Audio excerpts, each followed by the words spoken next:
how to fix black screen when logging into Windows Server. So if you want to fix the black screen when logging into Windows Server, then what you need to do is you just need to simply open up your settings. Under settings, you just need to simply go with accessibility and go with the keyboard option. Go with on-screen keyboard, and once you have your on-screen keyboard, now you just need to simply press Windows and R keys together, and it will start the run.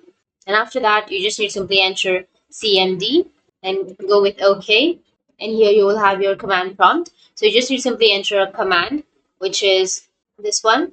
So the command will be in the description. You just need to simply copy and paste the command, and after that, hit the enter.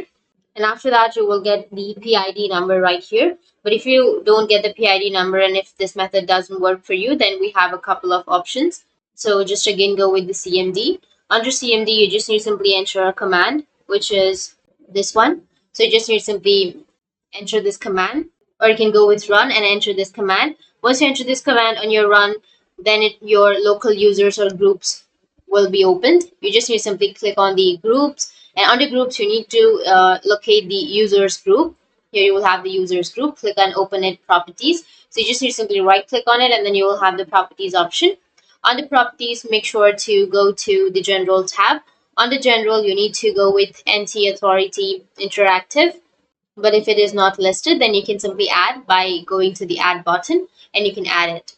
And upon opening your select users, computers, service account, or group window, click on the locations option, which is here on the right side. And if the server is part of a domain, you will be prompted to authenticate your domain credentials. You just need to simply click on the cancel button, and then click on the server name and choose OK.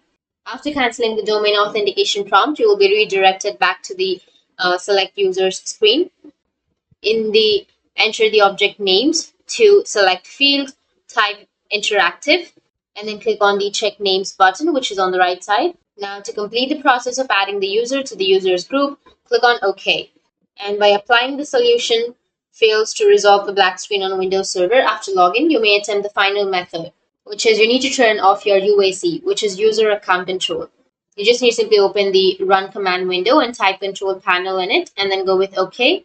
Once the control panel window is open, you need to click on the system and security option. Within the system and security group, click on the change user account control settings. In the user account control settings window, now move to the highlighted bar to the bottom. Once done, click on OK and save the changes. After making the changes, log off of the RDP session and then log back in. The black screen issue on Windows Server after login should be resolved. So that's it, and if you have any questions, feel free to comment below. Thanks for watching.